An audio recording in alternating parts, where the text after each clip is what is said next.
Buenas tardes a todos los que nos están acompañando el día de hoy en una conferencia más organizada por Fundación UNAM y el Consorcio de Universidades por la Ciencia.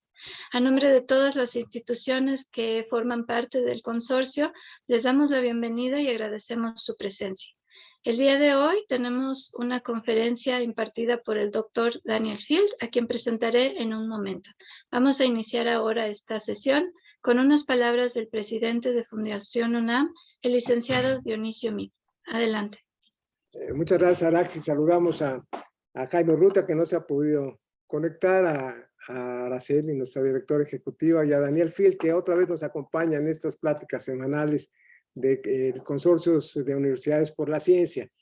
Y esto acredita las bondades, él es de la Universidad de Cambridge, acredita las bondades de esta formidable iniciativa que hemos llevado adelante de la mano del Colegio Nacional y de nuestra propia universidad, en donde especialistas pues, de la talla del maestro Phil, que hoy nos acompaña, nos presentan sus avances sobre estudios de investigación que están realizando, investigaciones en curso que comparten con nosotros y que nos dan la oportunidad de enriquecer también nuestra formación y nuestra información sobre temas muy relevantes de estas investigaciones.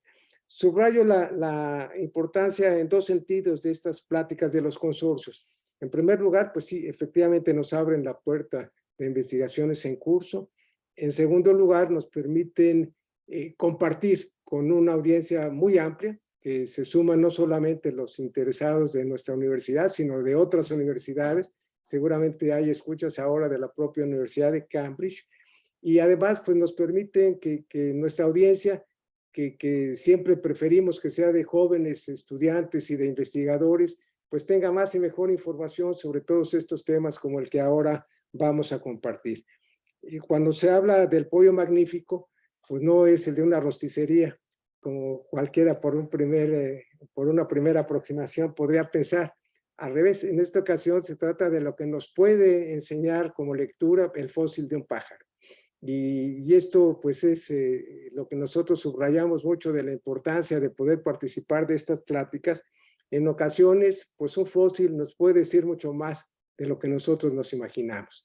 Entonces, tener la oportunidad de abrir estos espacios de investigación, de conocer qué es lo que nos puede decir una experiencia como estas, es algo que es invaluable y que ojalá invite a muchos de nuestros jóvenes por definir su vocación universitaria o sus maestrías o doctorados, pues se puedan interesarse por la investigación científica, por el desarrollo de la ciencia, cara a lo que puede ofrecernos, como en esta ocasión, un fósil.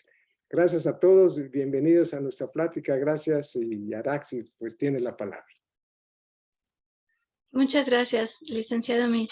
Well, it's a pleasure to present the speaker of today's conference. It's a pleasure to have Dr. Daniel Field back with us. He has a stellar career spanning several countries, starting in Canada, the US, and then the UK. And he's now an academic and a museum curator at the University of Cambridge in the Department of Earth Sciences. He has dedicated his life to understanding the evolution of birds, both taking into account evidence from fossils and also taking into account evidence from studying birds that are all around us today. So it's a pleasure to have you back. And Daniel, go. Great. Well, thank you so much, Araxi, and thank you to everybody who has made this talk happen. And thank you also for the opportunity to present this talk in English. I'm very grateful for that. It would be difficult for me to attempt to give this conferencia in Spanish, but thank you so much. It's really, really great to be here. I've actually just gotten back from Mexico myself. I was in the Yucatan to film a documentary about the crater close to the village of Chichalob in the Yucatan that was formed by the asteroid that struck the Earth at the end of the age of dinosaurs. And that is part of what I'm going to be talking about today. What I really want to focus on is trying to understand how birds and the fossil record of birds can help us understand that extinction event at the end of the age of dinosaurs that was caused, of course, by this extraterrestrial impact in the Yucatan Peninsula in Mexico. So one of the reasons that birds are so interesting to study from the perspective of an evolutionary biologist like myself is that birds are so incredibly diverse in the present day. Today, there are nearly 11,000 living species of birds, which makes them the most diverse group of living tetrapod animals.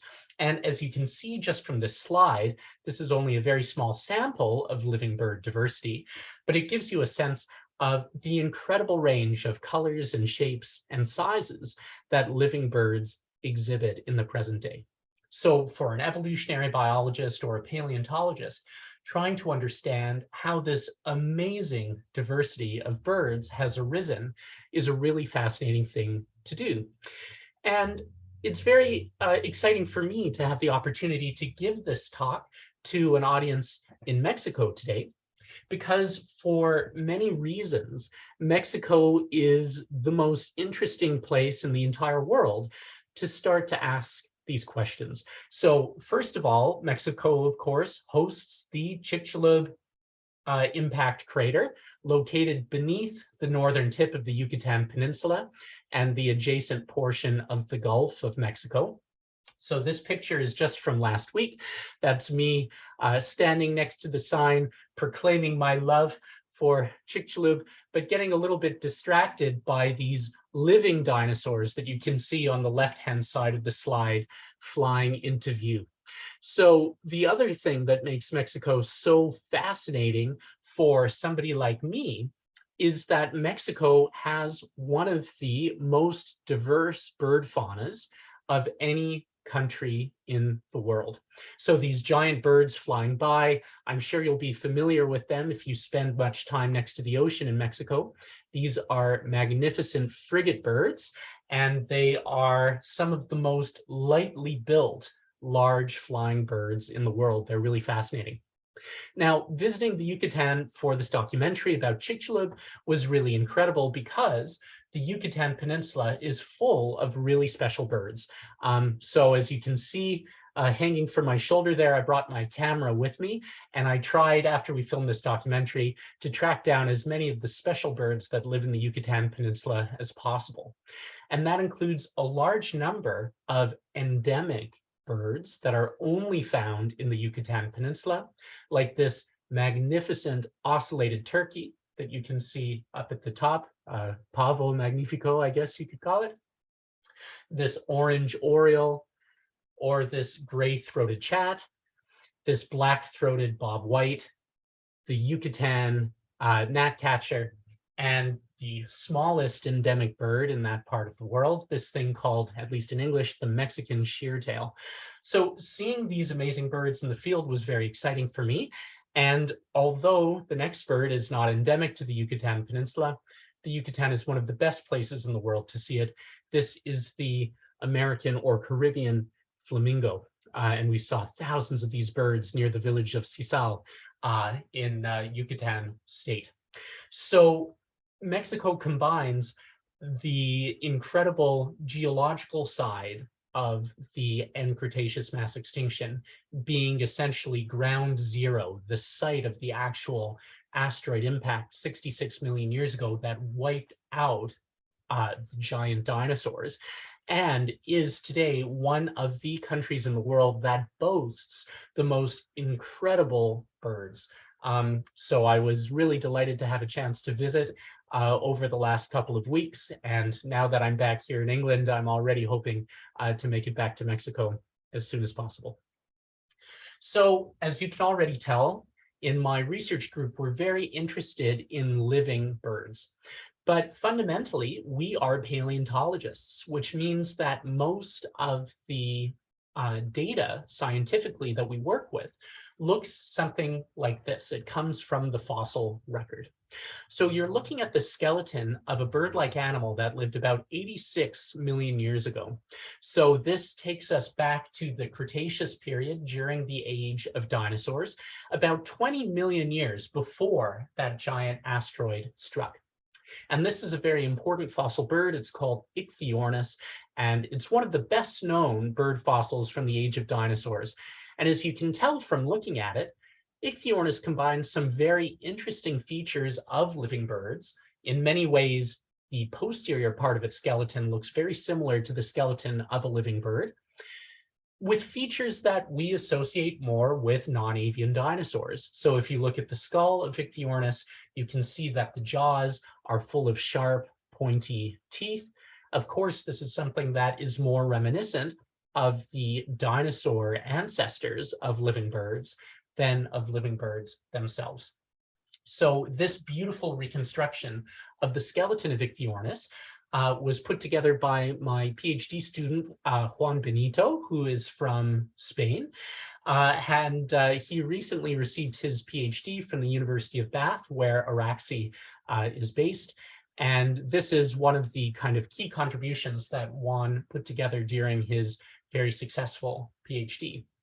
But by studying fossils like Ichthyornis, we can better understand how the transition from dinosaurs to birds actually took place. And that is one of the major things that we are focused on trying to understand in my research group.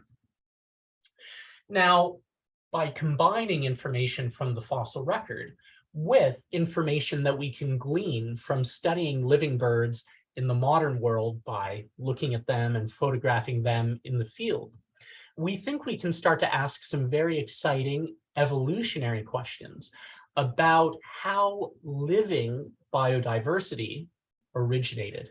So we're interested both in trying to understand how dinosaurs evolved into birds, but also in trying to understand how the amazing diversity of living bird life on this planet arose.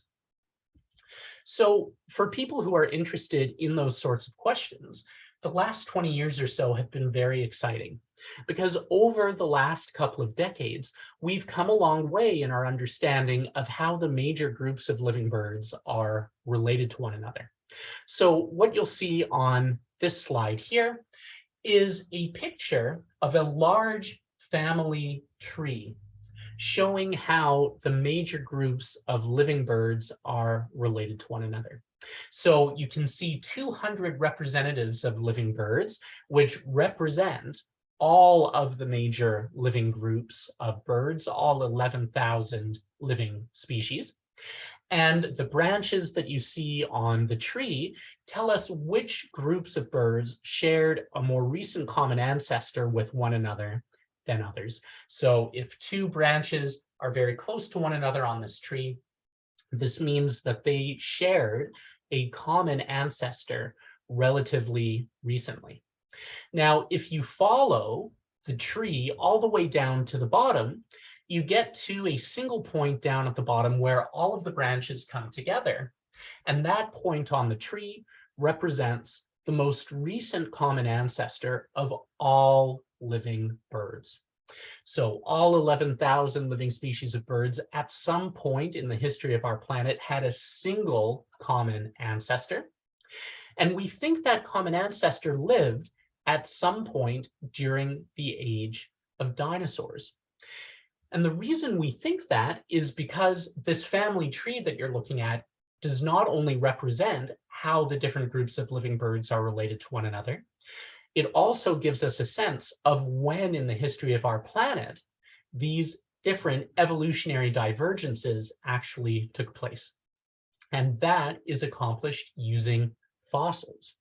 So everywhere across this tree where you see a blue arrow, we have a very nice fossil that can be confidently placed within the living bird family tree.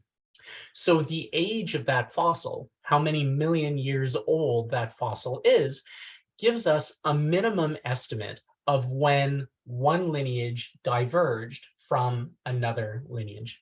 So all of those points on the tree with the blue arrows are very useful, because we can use the ages of those fossils to calibrate rates of genetic change, which can allow us to calculate the ages of groups of birds that we don't even have fossils for. So using this technique, which we call the molecular clock, we can assign a time scale to this family tree. So over on the left, you can see that the vertical axis of this tree is scaled to time. At the top of the tree, we're dealing with species that are alive today. So we're talking about species that lived 0 million years ago. But if we go all the way down to the bottom of the tree, we can see that the last common ancestor of all living birds is estimated to have lived somewhere around 75 million years ago. So the Cretaceous period ended with a bang. We know that the asteroid struck the Earth and wiped out the giant dinosaurs 66 million years ago. So the fact that we estimate that the most recent common ancestor of all living birds lived 75 million years ago means that living bird evolutionary history, modern bird evolutionary history, was only in its infancy, was only just getting started when the asteroid struck the Earth. Now, we can draw a red line, as you see here down at the bottom of the tree, at a particular point in time where it seems like many different branches on this tree are originating. And that point of time turns out to be a very interesting point in the history of our planet, because that coincides to 66 million years ago, when that giant asteroid struck the Earth. So this work, building a bird family tree and scaling it to time, suggests to us that the asteroid impact 66 million years ago, this asteroid impact that left an enormous crater on the Yucatan Peninsula, was a key event in the evolutionary history of birds, because it seems like many major groups of living birds originated shortly after the asteroid struck the Earth. And that is one of the things that I really want to talk to you about today. So before we get into sort of more discussion about bird evolution itself, let's think a little bit about how severe this asteroid impact really would have been. So you might remember that 2 summers ago, there was unfortunately an enormous explosion in the port of Beirut in Lebanon. This happened to be the second largest non-nuclear explosion ever caused by humans. And there was lots of video footage of this explosion when it happened, and it destroyed quite a large portion of a major city. Beirut will probably never look the same, unfortunately, after this enormous explosion. So this huge explosion was estimated by physicists to have unleashed the equivalent amount of energy of detonating about 1,500 tons of TNT. So this really was a massive explosion. Now, if we compare the energy unleashed by that explosion in Beirut with estimates of the energy imparted onto the Earth by this end-Cretaceous asteroid impact, you can really start to get a sense of how devastating this asteroid impact would have been for the planet that we live on.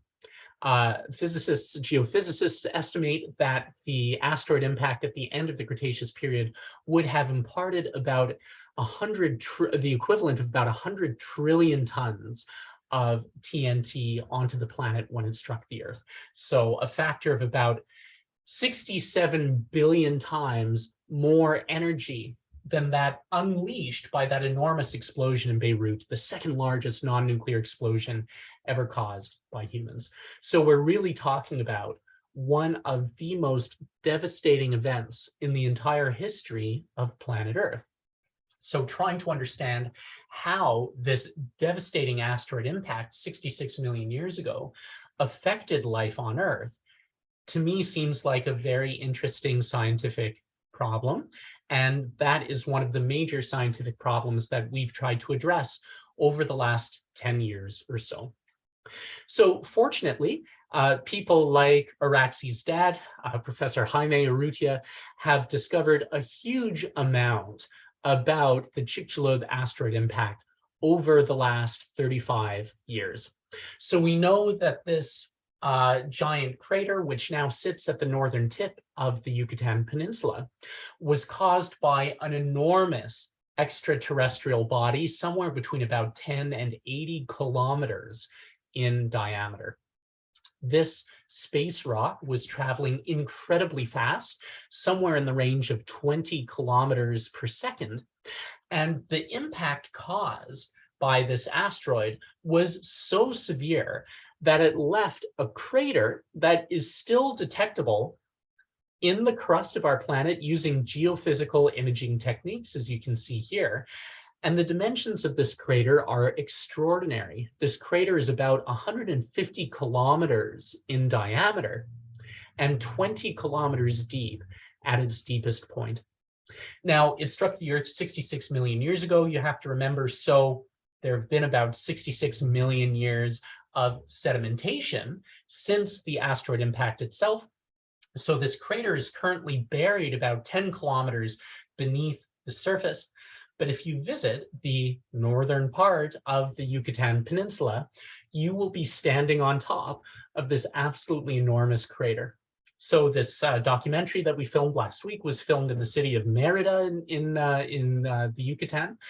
And it was fascinating to realize that as we were filming this documentary, beneath our feet, 10 kilometers beneath our feet, was one of the most interesting scars on the entire surface of our planet anywhere in the world. Now, as we mentioned, trying to understand how this giant asteroid impact influenced the evolutionary history of birds and other groups of organisms is a very interesting scientific challenge. But only about 10 years ago, we knew very little about how this mass extinction event and the asteroid impact associated with that mass extinction event influenced birds. So back in 2011, myself, along with another colleague of Araxi's at the University of Bath, Nick Longridge, became interested in this question. And we decided to survey the fossil record of birds from the end of the Cretaceous period and the beginning of the Paleocene, so crossing the Cretaceous-Paleogene boundary. And when we did that, we discovered that numerous major lineages of Cretaceous pre-modern birds extended all the way through the fossil record up to the Cretaceous-Paleogene boundary where the asteroid struck. That's what's illustrated by the red line here. But these lineages did not persist past the Cretaceous-Paleogene boundary. This work seemed to show that all of these major lineages of pre-modern birds went extinct when the asteroid struck. So this work suggested to us that birds probably came very close to going entirely extinct when the asteroid struck 66 million years ago. So over on the right of this diagram, you can see an arrow pointing to the term Neornithes. That is the name, the scientific name that we give to the group composed of living birds. So yes, we know that Neornithes survived this mass extinction event because we have Neornithes alive today. But it seems very likely that Neornithes came very close to going entirely extinct when the asteroid struck the Earth. So, okay, we can conclude that birds suffered very badly when this asteroid struck the Earth about 66 million years ago. But there's still many interesting questions that we can ask about how this asteroid impact influenced the evolutionary history of birds.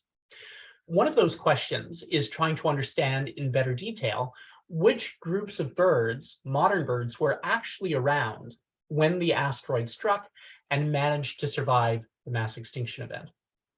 Another important question is trying to understand how those lineages of birds managed to survive when their relatives among these pre-modern birds did not survive.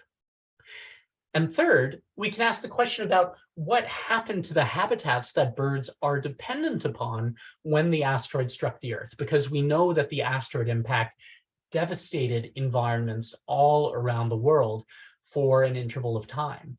So how did habitat destruction and patterns of forest destruction influence the survival and disappearance of different lineages of birds. So we've spent the last 10 years or so trying to answer these questions, and I'm going to walk you through what we think the answers to these questions are now. So the first question that we just asked, which groups of birds were around when the asteroid struck and managed to survive through this mass extinction event? This is a question that we can answer using our time-calibrated evolutionary trees. So we can take our big tree of life down at the bottom, and we can simplify it by focusing in only on those lineages of birds that we think were around before the end-Cretaceous asteroid impact. So we've drawn this little black box down here at the bottom of the tree, and we're only interested in those lineages that are present within the box, the lineages that we actually think crossed the Cretaceous-Paleogene mass extinction event. So if we draw a simplified bird family tree, focusing on those lineages down at the bottom of the tree, we can see that there were as few as 3 or 4 lineages of birds that we think managed to survive this mass extinction event. We can start over on the left and focus on this lineage highlighted in yellow here. We think that the ancestral lineage highlighted in yellow here that leads eventually to the group of birds today that includes ostriches is one of the lineages that would have been around 66 million years ago and managed to survive the mass extinction event. So we don't think that groups like ostriches, these large flightless birds, were actually around 66 million years ago. Instead, we think that the small flying ancestors that eventually gave rise to ostriches and their relatives would have been around when the asteroid struck. This next yellow lineage over here highlights the ancestral lineage that eventually gave rise to chicken-like birds and duck-like birds. So chickens and ducks are actually quite closely related to one another. And we think that the ancestral lineage that eventually gave rise to both chickens and their relatives and ducks and their relatives also would have been present when the asteroid struck 66 million years ago. And finally, the third major lineage of birds that we need to talk about here is this lineage highlighted in yellow over on the right. And this is the ancestral lineage that eventually leads to a group that we call Neo-Aves. So we think that the ancestors of Neo-Aves managed to survive the mass extinction event. And today, Neo-Aves is an extremely diverse group of birds comprising over 10,000 living species. So almost all living birds are representatives of this group Neo-Aves, but we think only a small number of ancestral forms that eventually gave rise to living Neo-Aves managed to survive the mass extinction event. So as you can see, we think that only as few as 3 lineages of birds, modern birds, actually would have been present when the asteroid struck 66 million years ago and managed to survive through that mass extinction event. So when you think of it that way, it's really incredible that the vast diversity of living birds that we see on Earth today, the 11,000 living species or so, all managed to descend from only 3 surviving lineages of birds that made it through that mass extinction event 66 million years ago. So the next major question that we asked wasn't about which lineages managed to survive the mass extinction event. Instead, it was about how those lineages managed to survive. And we think that one of the key factors that helped birds make it through the mass extinction event, whereas all non-avian dinosaurs went extinct 66 million years ago, only birds survived, we think that one of the key factors was simply small body size. So living birds, of course, for the most part, are relatively small. The median body size for living birds is somewhere around 70 grams in the present day. So birds, generally speaking, are not all that enormous.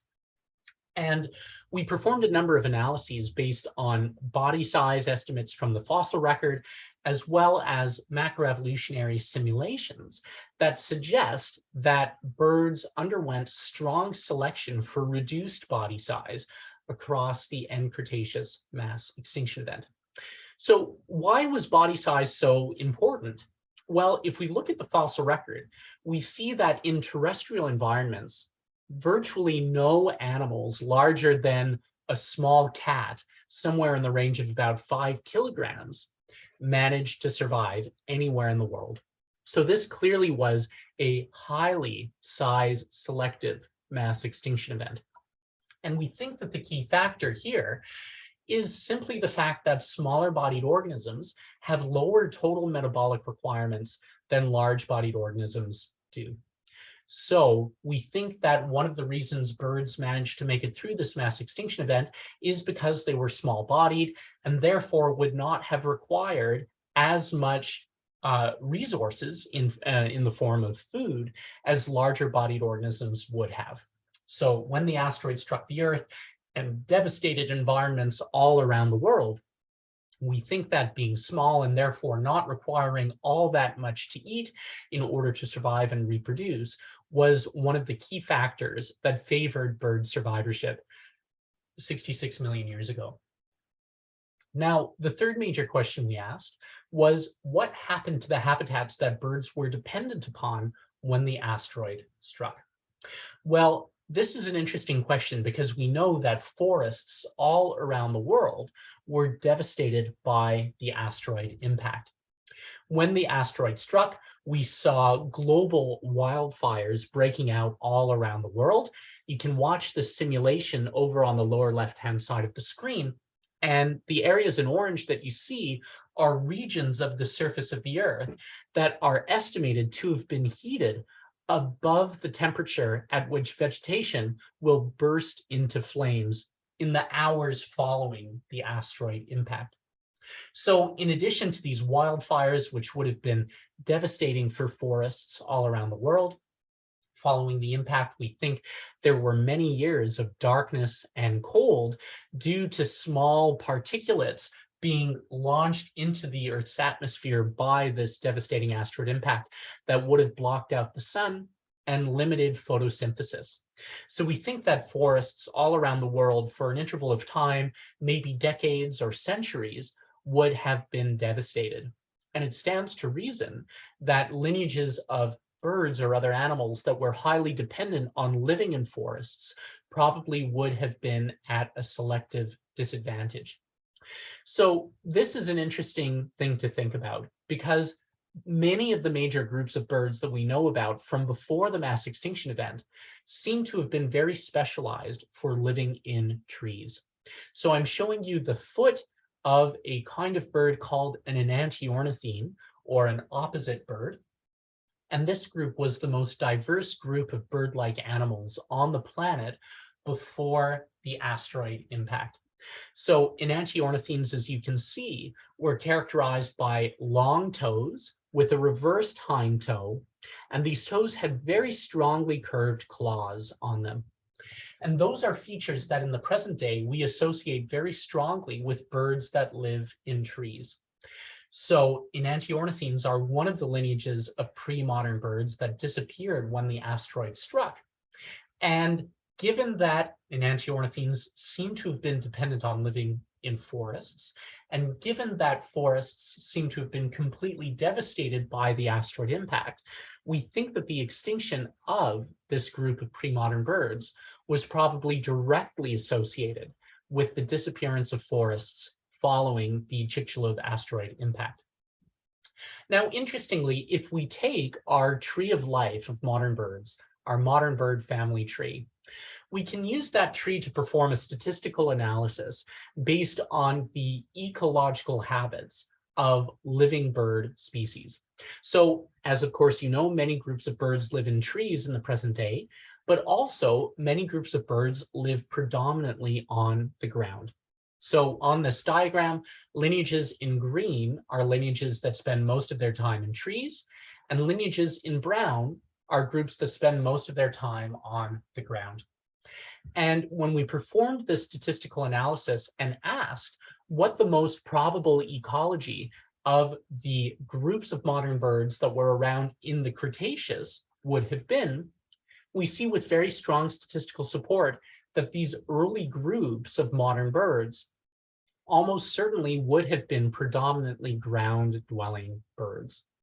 And so we think this is important because tree-dwelling birds would have been at a selective disadvantage when forests around the world were devastated, but ground-dwelling birds, like the ancestors of modern birds, probably would have done relatively better because they would not have been dependent on living in forests. So we think being ground-dwelling was one of the most important factors that helped birds survive this major mass extinction event. Now, that leaves us with three major ideas arising from sort of the last 10 years or so of research into the early evolutionary history of modern birds. First of all, we think that only the very deepest lineages of birds would have been present when the asteroid struck. We think that modern bird evolutionary history was really only getting started when the asteroid ended the age of dinosaurs. We also think that any surviving lineages of birds would have been relatively small-bodied, and that small body size was one of the key factors that helped modern birds survive the end Cretaceous mass extinction event. And finally, we think that being predominantly non-tree-dwelling animals was another critically important factor that helped the ancestors of modern birds survive the mass extinction event when their relatives among pre-modern birds did not survive. Now, all of these inferences seem to be strongly supported, and I'm pretty confident that we're on the right track with all of these ideas.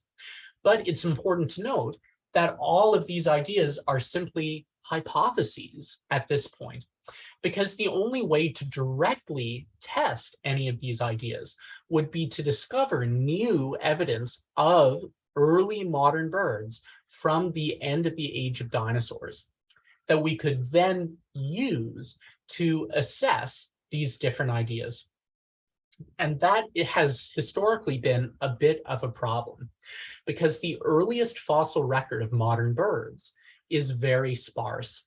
And when we carried out all of these studies that I've told you about so far, we had 0 well-supported fossils of modern birds from the age of dinosaurs that we could use to test many of these ideas. But that's what I want to talk to you about next. I want to talk to you about a very special fossil that we think helps answer many of these different questions. So you're looking at a picture of that fossil right now, and I'll admit it probably doesn't look very exciting at first glance. As you can tell, this is just a very small piece of rock. It's only about this big, if you can see my hand right now. And this rock doesn't look very impressive at first. It has a couple of broken bones poking out of it, and those were clearly fossil bird bones. So when we saw this rock, we became interested in it just because we could see a couple of fossil bird bones. So I'm going to show you a video here. This is me holding that rock, and you can see a few different bird bones poking out of it.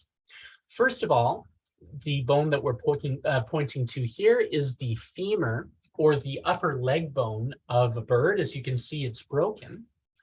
But if we rotate the block around and look at its underside, you can see that on the other side of the block, there is another leg bone, also from a bird. And this is basically the lower leg bone of a bird, something we call the tibiotarsus. So you're probably still not very impressed by this fossil, and I don't blame you. It doesn't look very impressive at all. But the fact that we had a fossil here that clearly had 2 bird bones poking out of it was very interesting, because this fossil comes from a very interesting place and a very interesting time. As you can see from the map, this fossil comes from Europe. In fact, it comes from the border of the Netherlands and Belgium. And what's very interesting about the rocks from that part of the world is that these rocks were laid down right at the very end of the age of dinosaurs. So rocks from this part of the world are somewhere from about 66.8 to about 66.0 million years old. And that is very exciting because, as we know, the asteroid struck Chichalob somewhere around 66.02 million years ago. So these rocks capture a snapshot in Earth history from just before the end-Cretaceous asteroid impact. And in fact, we think that the fossil is somewhere around this age, between about 66.7 and 66.8 million years old. So even though the fossil did not look very impressive at first, this fossil is still clearly very important because of its age. It is a bird fossil from the end of the age of dinosaurs. Now, we are very lucky here at the University of Cambridge because in the basement of the Zoology Museum, we have a very high resolution micro CT scanner.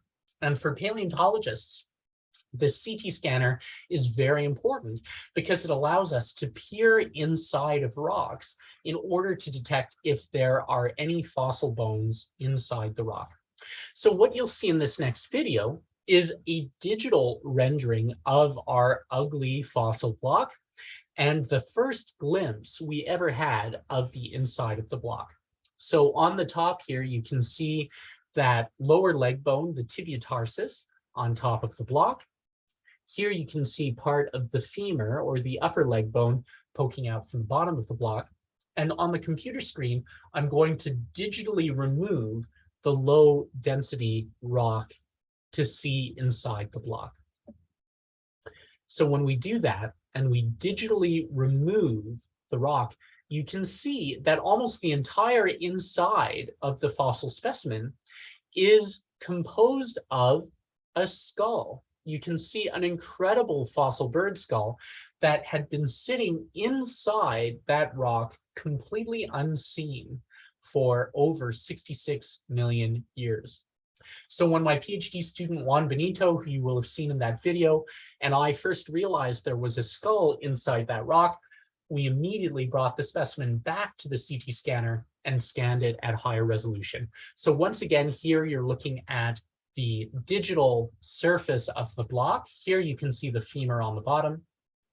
And if we digitally remove that low density rock, you can see this magnificent skull of a living bird, only about 1 millimeter beneath the surface of the rock. So this was an extremely exciting discovery for me and my research group. It was totally unanticipated. And as you can see from this video, this skull that we discovered, the 66.7 million year old skull, is one of the best preserved fossil bird skulls, not just from the end of the age of dinosaurs, but one of the best preserved fossil bird skulls of any age from anywhere in the world. So the skull is tiny. It's only about 4.5 centimeters long. But as you can see, there's a lot of important anatomy that we can study from this skull. And the anatomy of this skull is what tells us what kind of bird we're actually dealing with. So the major bones of the skull have been colored here in order to give you a sense of what we're really looking at. I'll just say that the tip of the bird's beak is over here on the left of the screen. El pico is here, the very tip of the bird's beak. And here is the back of the bird's skull. So this bone in red is the bone that makes up the upper part of the beak of a living bird. The bone in yellow here, the nasal bone, is the bone that forms the back of the nostrils of a living bird. The bone in pink, the frontals, these are the bones that sit on top of the skull. This is the skull roof. And these bones in blue are the lower jaws. And there are many features of these bones that tell us what kind of bird we're actually looking at. But in addition to these bones, you can see that there are quite a number of very small, very delicate additional bones preserved within the skull. And that is remarkable because bird skulls are very delicate and typically don't preserve very well in the fossil record.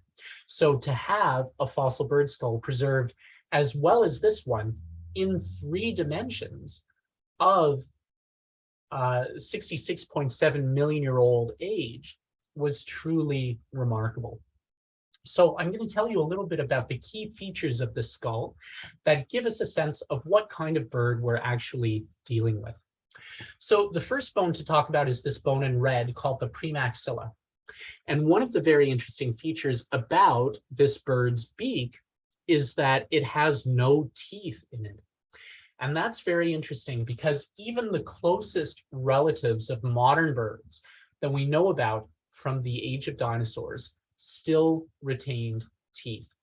But of course, living birds do not have teeth. So this toothless skull of a bird seems to be the earliest evidence of a toothless modern bird skull in the fossil record. In addition to the toothless upper beak, it also has a toothless lower beak, and the lower jaws are fused at their midpoint. So that also is a feature that we only see in living birds. Modern birds have a fused lower jaw at their chin, whereas pre-modern birds from the age of dinosaurs had an unfused left lower jawbone and an unfused right lower jawbone. Additionally, sticking with that same bone, we can see back towards the posterior portion of the lower jaws. This jaw has no coronoid bone, and that is a bone that we see in close pre-modern bird relatives of living birds, but not in living birds. So all of these features tell us that we're probably looking at a very early representative of modern birds, this group that we call Neornithes.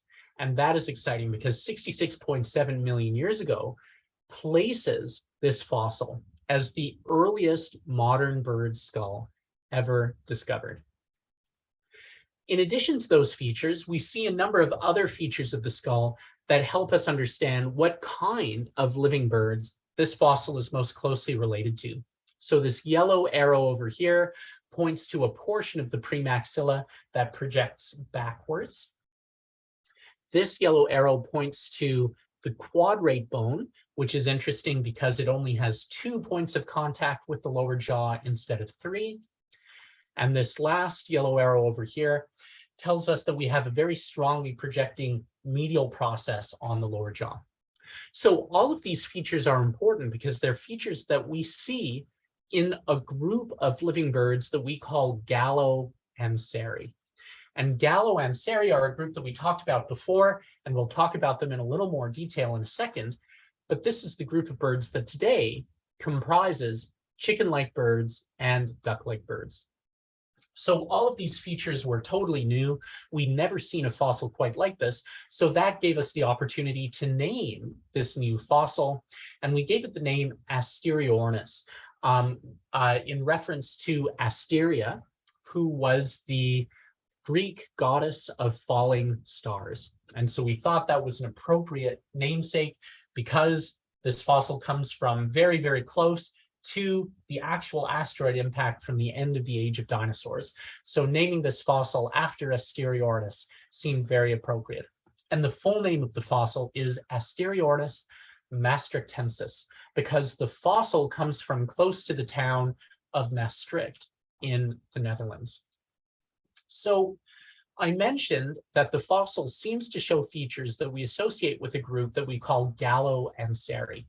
So Gallo-Anseri in the present day is that group that unites chicken-like birds on one side with duck-like birds on the other. And if we look at the skull of Asteroid and compare the front portion of the skull with the skull of living chicken-like birds like this turkey over here, you can see many similarities. So for instance, the bones of that portion of the skull are not strongly fused together. And the shapes of the bones, especially around the nostrils, are very, very similar in this fossil and in living chicken-like birds. By contrast, if we look at the back portion of the skull of Asteroid and compare it with the skull of a living duck, you can see many similarities in that portion of the skull as well. For instance, the shape of the skull between the eyes is very similar in living duck-like birds and the fossil Asteroid. And the shape of this process behind the eye, called the post-orbital process, is very similar in duck-like birds and in Asteroid. So altogether, if you put the front portion of the skull and the back portion of the skull of Asteroid together, and maybe increase its size a little bit, you can see numerous similarities in the front portion of the skull with chicken-like birds and numerous similarities in the back portion of the skull with duck-like birds. So on the basis of this combination of features, we think that Asteroid may be close to the most recent common ancestor shared by chicken-like birds and duck-like birds. And that is very exciting because we've never found an early representative of this group, Gallo-Anseri, from the age of dinosaurs before. Now, in the present day, this group, the chicken group, the Galliformes group, is actually very diverse. In addition to chickens, there are about 300 living species of extant chicken-like birds. And on the duck side, there are almost 200 living species of living ducks, geese, and swans. So we think Asteroid is very important because it sits close to the origin of this entire group of birds and provides us with our only glimpse of the skull of a modern bird close to the ancestor of this group. So the fossil is very important indeed for understanding how this amazing group of birds first arose. The fossil, of course, is also very important because it helps us test these three key hypotheses about the early evolutionary history of birds that we talked about before. So first of all, the first key hypothesis that we discussed was that any modern birds from the end of the age of dinosaurs should be representatives of a very deep branch within the modern bird tree of life. So if we take our modern bird tree of life over here, we can point to where this group, Gallo-Anseri, the chicken-like group and the duck-like group, sits in the modern bird tree of life. And Gallo-Anseri on this tree are colored in red. So as you can see, Gallo-Anseri is one of the three deepest lineages of birds within the entire bird tree of life.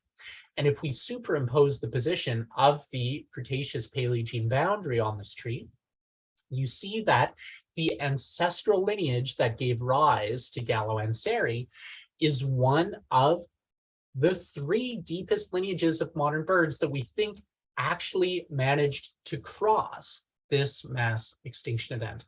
So the fossil probably sits somewhere around there on the bird tree of life. And indeed, as you can see, this fossil is clearly a representative of a very deep branch within the modern bird tree of life. One of the other important things that we talked about is that small body size probably helped modern birds survive the mass extinction event.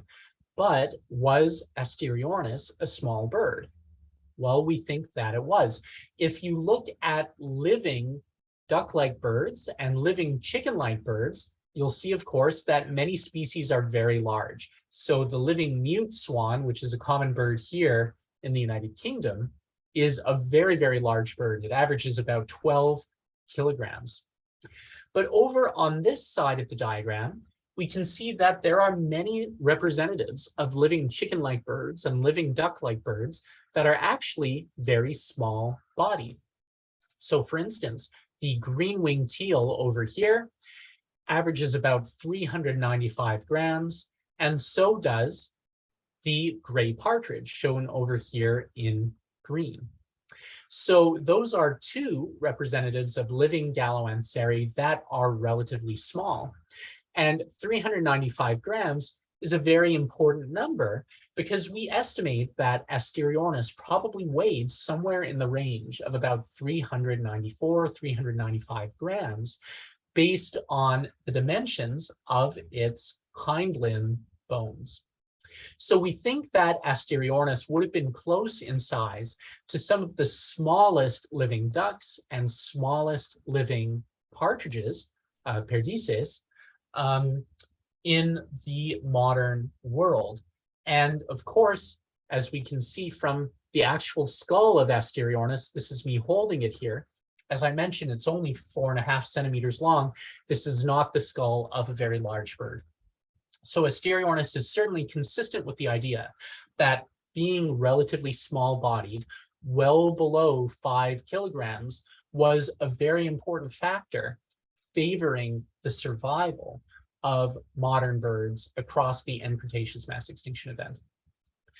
Last, we talked about how important it was for modern birds to be predominantly ground-dwelling instead of tree-dwelling to help survive the end-Cretaceous mass extinction event. Now, obviously, we can't go back in time and study Asteroid in the field to understand whether it spent most of its time in trees or most of its time on the ground. But we're very lucky that in the modern world, many groups of birds have ecologies that are detectable based on hind limb proportions. So ground-dwelling birds tend to have longer hind limbs than tree-dwelling birds do, because longer birds need to increase stride length, they need to see above barriers like grass, and tree-dwelling birds have relatively short legs, which lowers their center of mass and makes them more stable on a perch so they don't blow off in the wind. Now, even though the hind limb bones of Asteroid are incompletely preserved, there's enough of them there for us to be able to estimate the minimum proportions of its hind limbs. And Asteroid appears to have relatively long and relatively narrow hind limbs. And this is important because it suggests that Asteroid was probably a predominantly ground-dwelling bird. Now, that's very interesting when you think about the environment that Asteroid probably would have lived in. 66.7 million years ago, Belgium and the Netherlands were covered by a shallow tropical sea, kind of like the Gulf of Mexico or the Caribbean Sea in the present day. Belgium and the Netherlands had beautiful white sand beaches, just like the Yucatan, and Asteroid probably would have lived in this environment. So it's not hard to imagine a relatively long-limbed, small-bodied bird walking these Cretaceous beaches, sort of like a living shorebird does today. So on the basis of the information that we can gather from the fossil Asteroid, it seems like these 3 key hypotheses about the early evolutionary history of birds that we've sort of put together over the last 10 years or so are probably on the right track. And Asteroid tells us more than any other fossil that we've ever found about the early evolutionary history of modern birds. The other interesting thing about this fossil, from the perspective of somebody like me who currently lives in this part of the world, in Southeast England, is that the fossil comes from Europe. So Belgium and the Netherlands are not far away from Cambridge. And that's exciting because it suggests that maybe even more discoveries of fossil birds from this part of the world might come to light over the next several years that could help us continue to refine our understanding of the earliest stages of modern bird evolutionary history. So with that, I'm going to wrap up and leave you with this beautiful reconstruction of what we think Asteroid itself would have looked like in its environment. So obviously, lots of aspects of this reconstruction, like the color of its feathers, are hypothetical, but the general structure of Asteroid and its general anatomy, we have a pretty good idea of. So we think that Asteroid 66 million years ago probably would have looked something like this, walking through the late Cretaceous ecosystems of Belgium and the Netherlands. So with that, I'd like to thank you once again, the Consorcio and the Fundación UNAM and the Colegio Nacional, as well as Jaime and Araxi Urrutia for the opportunity to present this information about Evolutionary to you today. I'd like to also acknowledge all of the contributions made by people in my research group to a lot of this research, especially Juan Benito and Albert Chen, my first two PhD students who have just recently graduated as doctors themselves, as well as our collaborator John Yacht from the Natural History Museum in Maastricht in the Netherlands, and my close friend and colleague Dan Sepka from the Bruce Museum in Connecticut. So with that, I'm going to wrap up, and I'd like to thank you once again for the opportunity to speak to you today.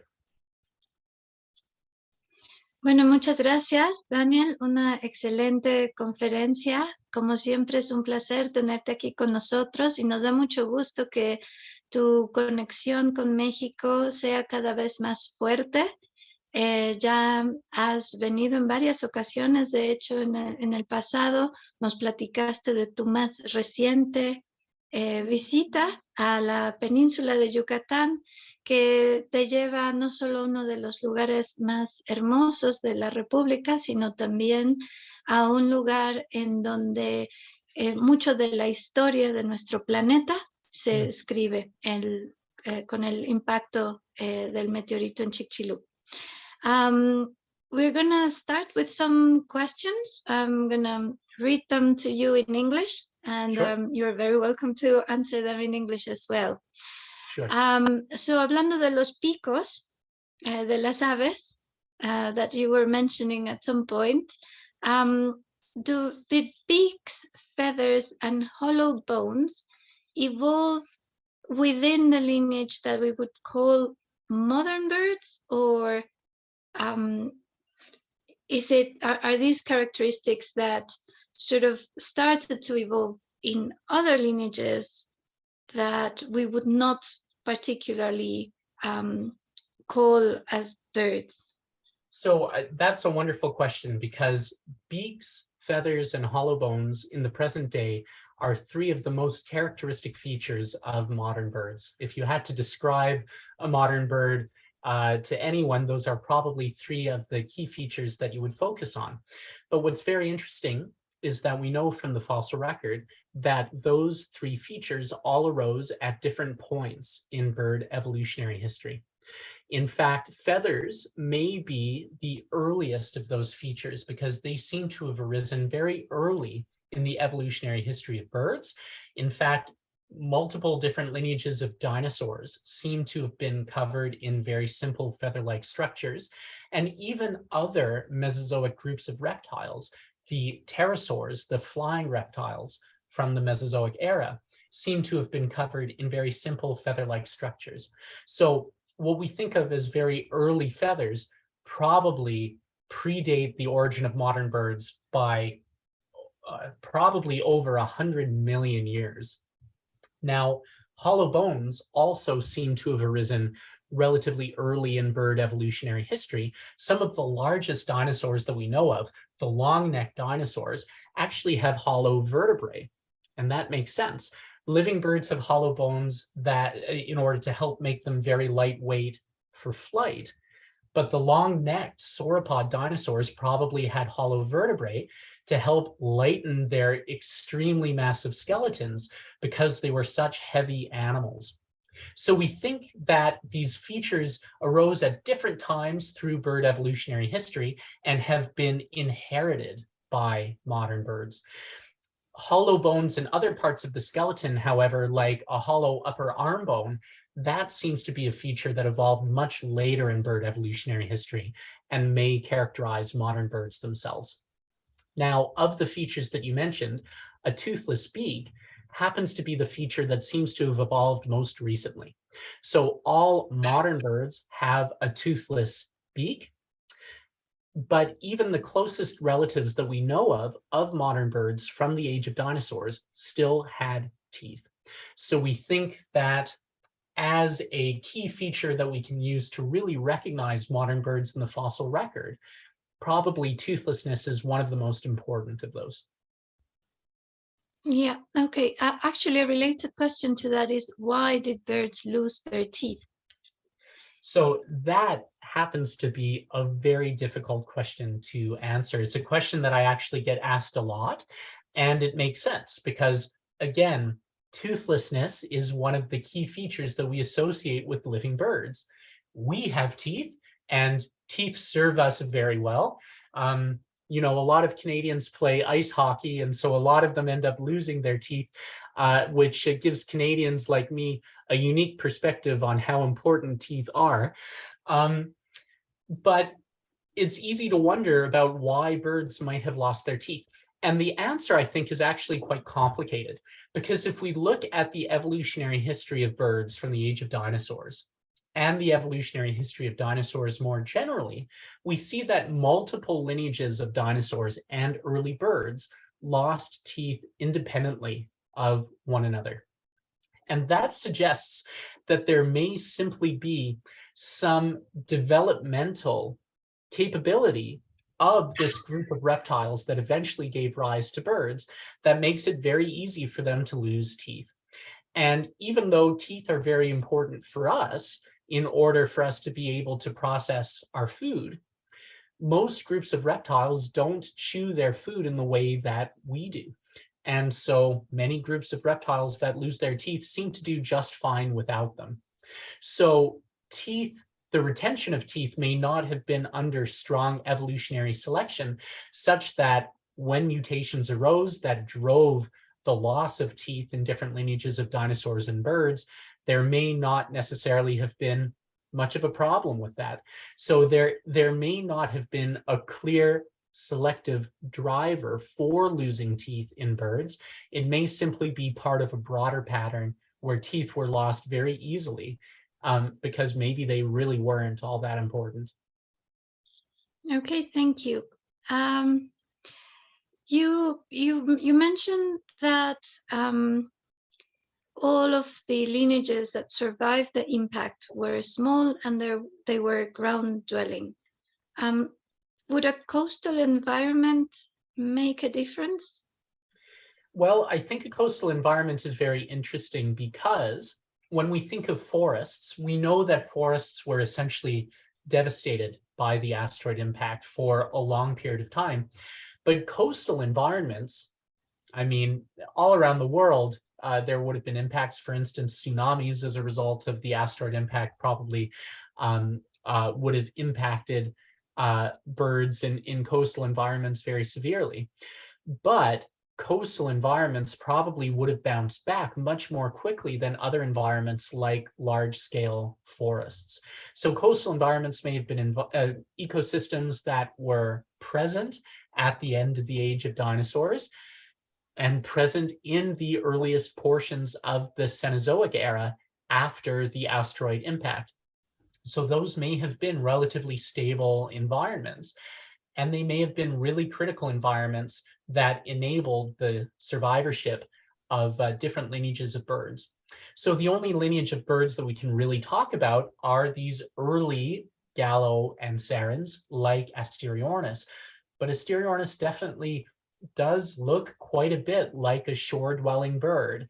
And that suggests to me that in at least some instances, these coastal environments were very important. Yep, thank you. Well, staying a little bit with the habitat, birds had evolved arboreal lifestyle. Then those who had that inhabited those environments went extinct, and they re-evolved from ground dwelling. So what are the differences, if any,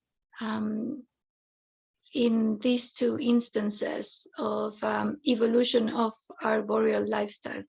So that's a wonderful question, and it really gets the story as we understand it exactly correct.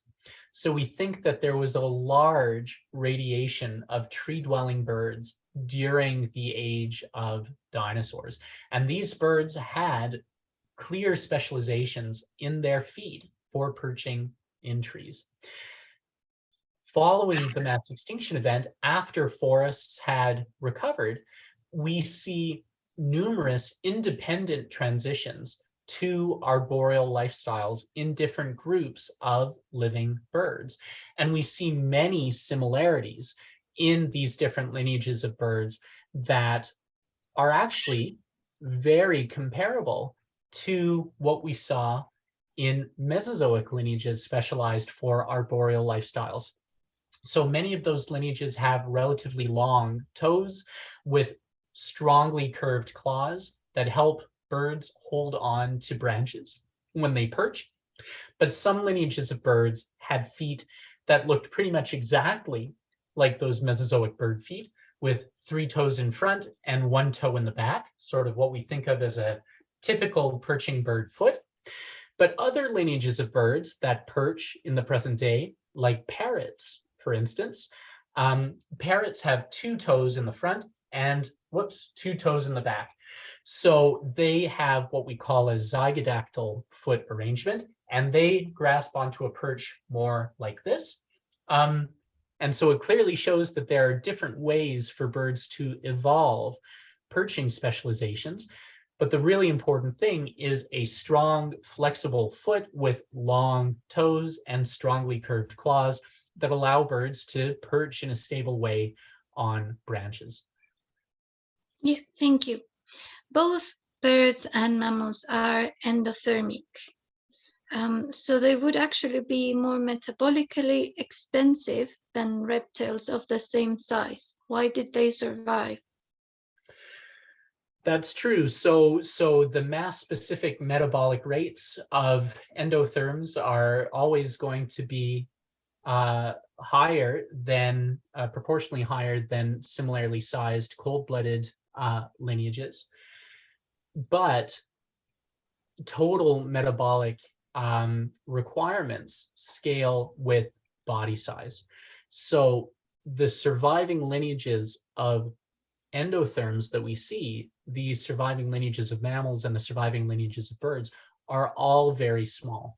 So even if their metabolic requirements would have been higher than a similarly sized lizard, let's say, they may have been low enough, well, we know that they must have been low enough to survive even when the going got very tough. But there seems to be a real upper size limit for birds and mammals that made it through that mass extinction event, and that size limit is pretty small.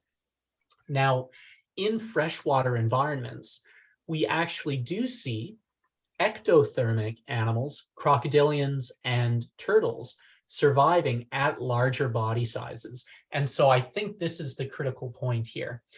The only animals that seem to have broken this vertebrate animals that seem to have broken this 5 kilogram size threshold in non-marine environments are things like turtles and crocodilians. And those are cold-blooded animals with relatively low mass-specific basal metabolic rates.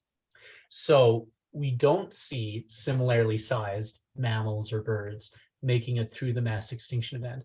And therefore, I think you're right. I think metabolism plays a very important role in dictating the size limitations of surviving lineages of endothermic animals. Thank you. I think you've answered all the questions already. The last one, which I think is one of the most interesting, is how did you know when you looked at that piece of rock that it was a bird? Well, that question was answered a little bit by the very first question that Araxi relayed to me, which was the question that talked about hollow bones. So one of the key features of living birds, of course, are hollow bones with very, very thin bone walls. So one of the reasons the bird fossil record is very sparse from the end of the age of dinosaurs is simply the fact that bird fossils are very delicate. And 66.7 million years is a very long time for a delicate fossil to survive.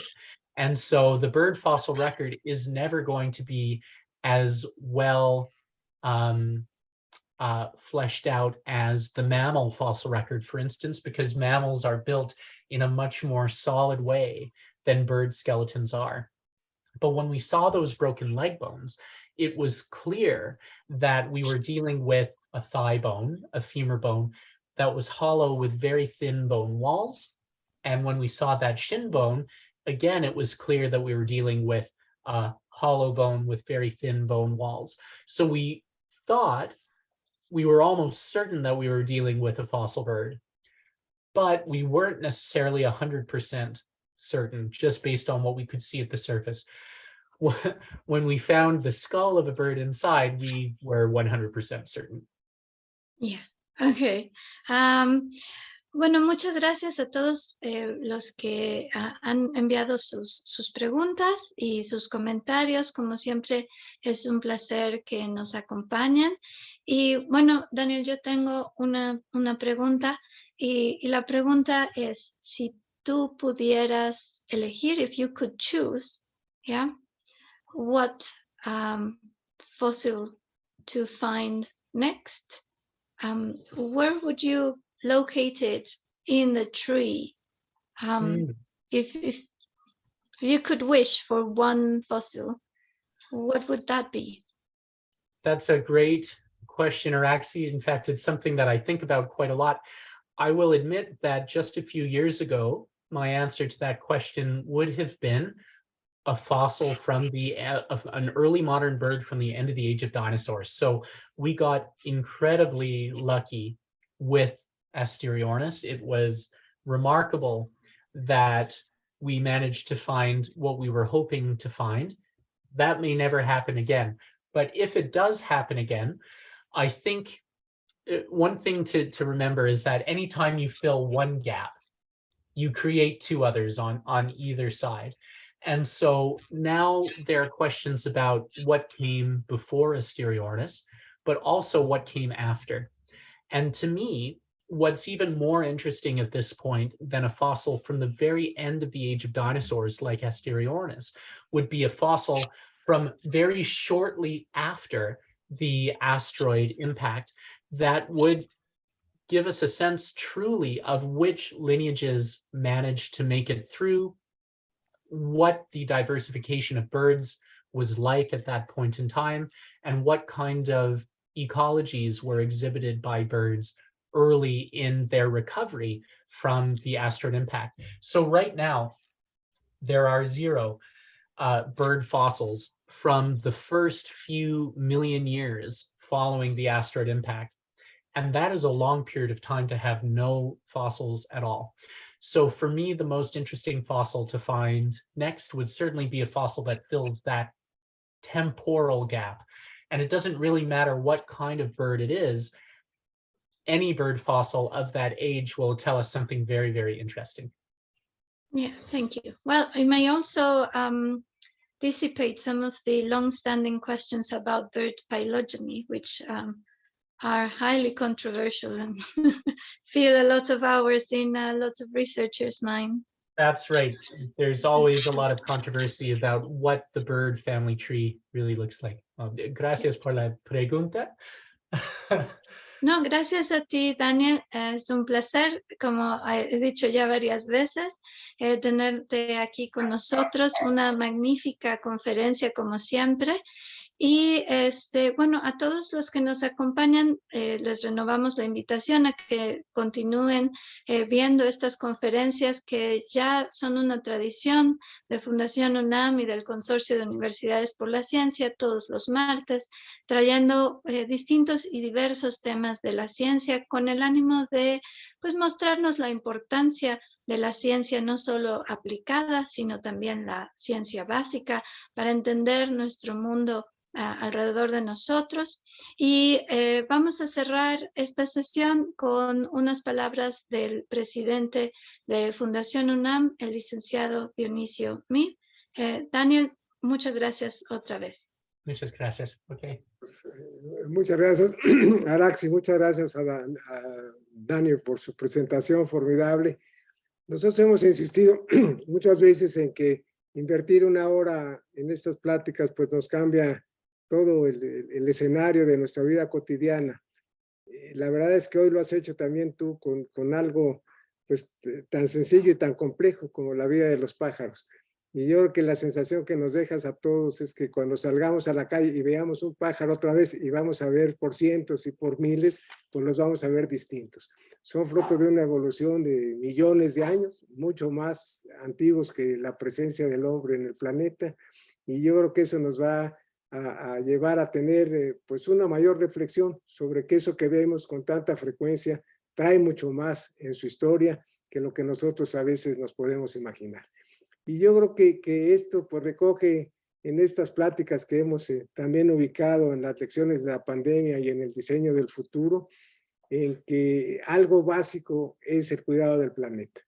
Aquí se han visto en ocasiones que a veces los pájaros, merced al cambio climático o a la contaminación, pierden su vida y es una pena que esos elementos que debieran de estar sujetos al control del hombre pues incidan en su propia vida y en la nuestra también, y que llevemos como reflexión algo tan básico como el mejor cuidado de esta que es nuestra casa común.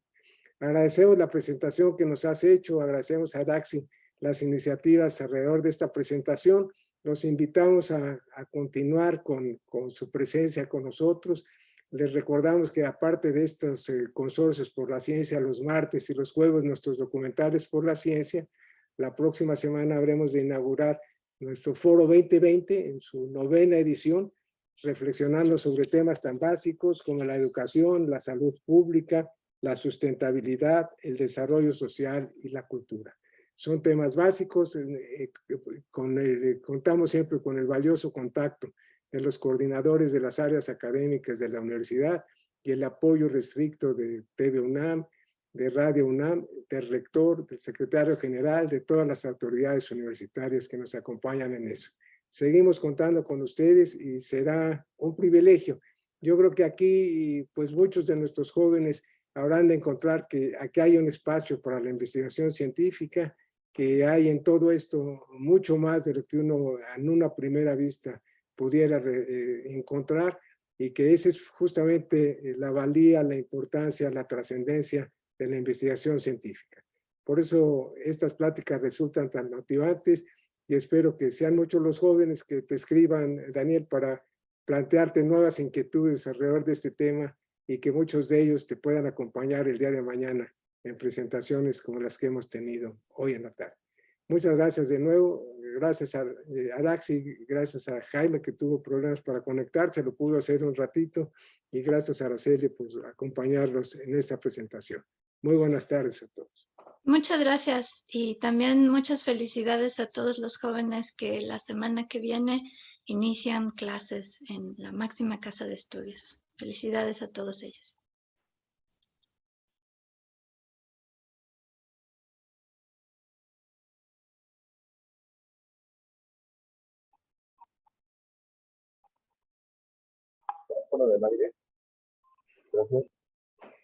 Thank you very much again, Daniel. I don't want to be the next fossil. I hope not to be a matter of study. Muchas gracias, Dionisio. It was a real honor